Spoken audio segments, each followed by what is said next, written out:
What's up guys, and welcome back to another video. In this video, I'll show you 10 plumbing mistakes that beginners make and how they could be avoided. Number 1. Not sloping your pipe or sloping it incorrectly. A proper slope is a must when doing any type of drain. If it's sloped right, it'll allow for two things. The first is for the waste to flow adequately in a particular direction, and secondly, not to siphon out a P-trap. If a nearby toilet flushes with an improper slope, it'll create a negative pressure in the pipes and siphon out a P-trap close by, allowing for sewer gases to enter the house. For this not to happen, slope your pipe accordingly and make sure you have proper venting nearby. Number 2 is not installing water hammer arresters. Before these appeared, we'd install a T with an 18-inch section of pipe that would be filled with air upon filling of the system and cushion any hammering inside the pipes. But with time, these would fill up with water and cease to do their job. To fix any knocking in the pipes, it's highly recommended to install dedicated arresters like these. They're most often installed near fast valve closing appliances such as toilets or washing machines. Number 3 is reusing flexible speedways. Speedways, otherwise known as flexible hoses, are one of your home's weakest link in terms of plumbing. These flexible hoses are made of rubber and have a stainless steel jacket to protect the core from anything that could damage them, such as animals and so on. These typically have a lifespan of around 5 years and should be replaced soon after. To know if yours are still good, visually inspect them, and if there are any frays or leaks, it's a good sign it needs a replacement. Number 4. Using lead solder on a potable water system. Lead, as many of you may already know, is proven to be harmful if ingested for a long period of time. Many homes built before the 1980s used lead solder to join copper pipes together. With the new code, lead has been banned for potable water systems and replaced with 95.5.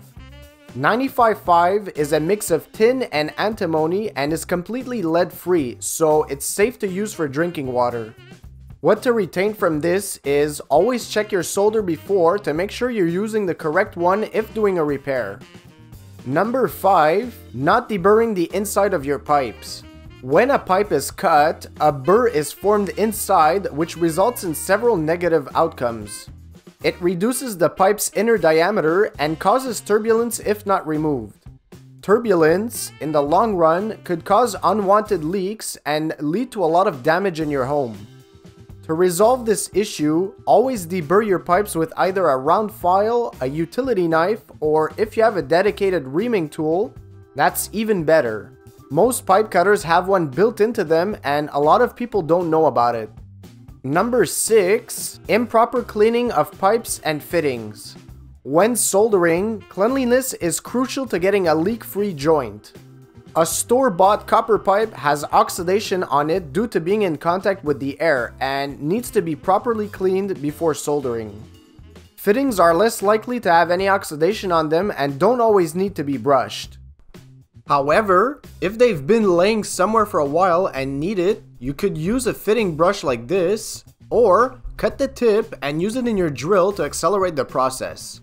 To properly clean a pipe, use an abrasive material such as this, or this, and scrub the pipe thoroughly until it looks like this one.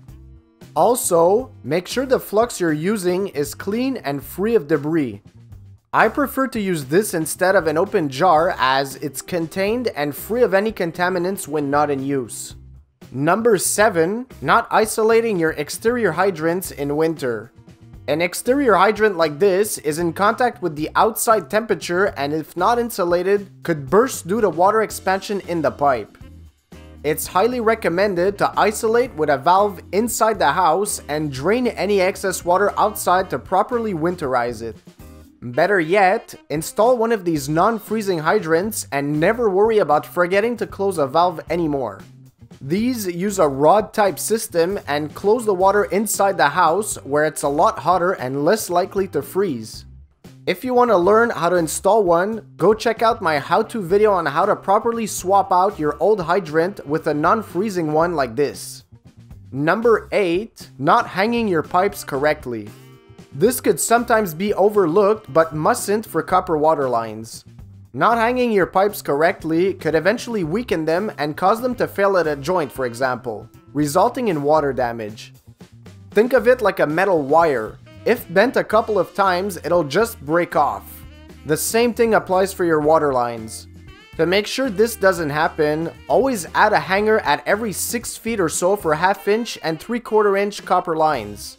This way, you're sure to never have any problems. Number 9, applying pipe dope and then Teflon tape. There's a lot of controversy going on whether you should put your pipe dope on first or after applying your Teflon tape. The answer is simple. If you dope then tape, the tape will tend to want to be pushed back instead of staying on the threads, possibly causing your joint to leak. The proper way of doing it is installing your Teflon tape first, then applying your pipe dope if so desired. This method will give you a much cleaner finish and has less possibilities of it leaking as well. And number 10, stripping or cross-threading a pipe or fitting. This is a common mistake that a lot of beginners and do-it-yourselfers make and that could easily be avoided. A cross thread is easy to diagnose. It'll be a lot harder than usual to tighten and most likely leak and won't go in straight like a normal pipe would. The reason this happens is that the threads aren't aligned at the beginning and you basically make new ones as you're tightening it. For this not to happen, always start off by hand and make sure it screws in smoothly before using a tool to finalize the tightening process. A quick tip here is to start off in a counterclockwise direction to align the threads. You'll see it go into place, which means you're good to go. As always, if you guys enjoyed and learned something from this video, please give it a big thumbs up and subscribe to the channel for more upcoming videos. And until the next one, thanks for watching.